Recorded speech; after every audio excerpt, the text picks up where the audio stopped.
नमस्कार प्रिय बंधु समय स्रोतर चैनल को आपको स्वागत जनाऊँगी। आज मु आपंपाई नहीं आसी आउ एक सुंदर कहानीटे चलते शुणी कहानीटी। बहु वर्ष पूर्वर गोटे सुंदर गाँव में अर्जुन नामक जड़े युवक रोते। से बुद्धिमान और परिश्रमी थिले, किंतु तांकर गोटे खराब अभ्यास थिला जे से भाबुथिले जे से सबकिछि जानती।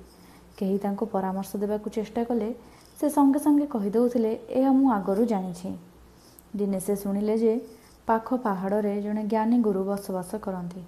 लोक मैंने कहते जे तांकर ज्ञान लोकंक जीवन परिवर्तन कर दे पारे।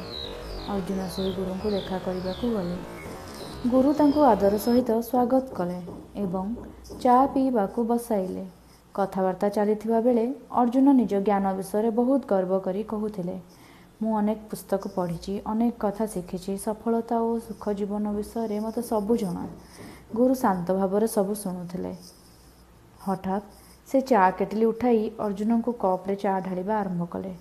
कप भरीगला किंतु चा ढालिबा बंद कले नहीं। चा कप रु बाहर को बाहरी झरी टेबुल उपरे पड़वा को लगिला। अर्जुन आश्चर्य होई कहिले, गुरुजी बंद करंतु, कप तो पूरा भरी जाइछि, एथिरे आउ चा पड़ी परिबो नाही। गुरु हसी कहिले, ठीक सेही परी तुमर मध्य मन भरी जाइछि। तुमे भाबुछ जे तुमे सबु किछि जानिछ। जेतेबेले मन निज अहंकार रे भरी जाए सेतेबेले नुआ ज्ञान पई सेठारे कौनसी स्थान रहे नाही। एही कथा सुनी अर्जुन नीरव होई गले। से बुझी पारिले जे तांकर गर्व तांको किछि नुआ शिखिबाकू अटकाई थिला। सेही दिन ठारू से निजको परिवर्तन कले। से अधिक शुणिबा और कम कहिबा आरंभ कले। नुआ कथा शिखिबा पई सबुबेले प्रस्तुत रहिले। किछि वर्ष परे से गाँवर सबुठारु सम्मानित व्यक्ति होईगले। जेतेबेले केही तांको सफलतार रहस्य पचारुथिले से हसी हसी कहूथिले, निज कप को सबुबेले खाली रख, कारण जे मुहूर्त तुमे भाबिबो जे तुमे सबु जानिछ सेही मुहूर्त तुमर शिक्षा बंद होइजिबो।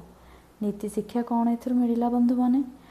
नम्रता हेउछि ज्ञानर द्वारा जी निजको सबुठारु बड़ ज्ञानी भावे से नुआ किछि शिखि पारे नाही। शिखिबाकू चाहूले प्रथमे निज मनर कप को खाली कर। तो आज स्टोरीटी केमिति लागिला मते कमेंट माध्यम रे निश्चित जणातु। मु आशा करुछि मो स्टोरीटी आपण मानको बहुत भल लागिथिबो। किछि आपणकर कमेंट मतामत आपणकर किछि मतामत थिले आपण मते निश्चय जणातु कमेंट माध्यम रे। थैंक यू, धन्यवाद। जय जगन्नाथ।